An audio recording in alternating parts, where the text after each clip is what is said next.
I grew up in a household of teachers where skipping school is really not an option. And let me tell you, I'm going to expose my mom right now for the craziest time I had to go to school. If I tell you the story, though, you have to promise to be nice because we love my mom. No hate. Okay, like I got given one day, a year or a semester or a trimester or whatever, where I could skip school if I wanted to. And if I didn't use it, I would get paid. Not like a lot of money, but that was what I got paid for. I didn't get paid for grades because they were so adamant that I had to go to school. This started, I think, in 3rd grade because I would ask every single day if I could skip school because I didn't like it because I was a new kid and I had no friends. And then I learned to push through, and I'm really glad that they made me go to school.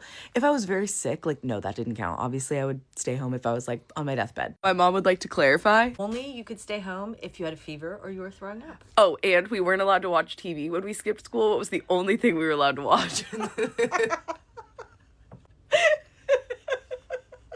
I love my kids. I want them to be. No. What were we allowed to watch? What were you? PBS? No. One episode Of The Price is Right. Yeah. There was a lot of times I was like, I don't feel good. She's like, suck it up, you're going to school. On my birthday, definitely went to school. Okay, back to the craziest time I had to go to school. This was, I don't remember the exact year, but it was like Yik Yak was big, if anybody knows Yik Yak.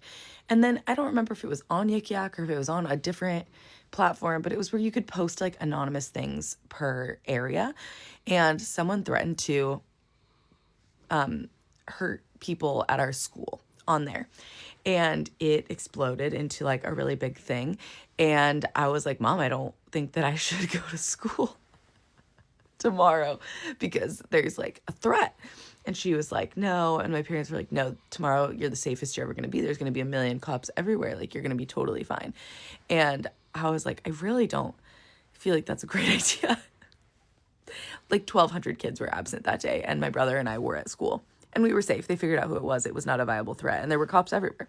So they were right that it was like probably the safest day I ever went to school, but I remember being like, the heck is going on?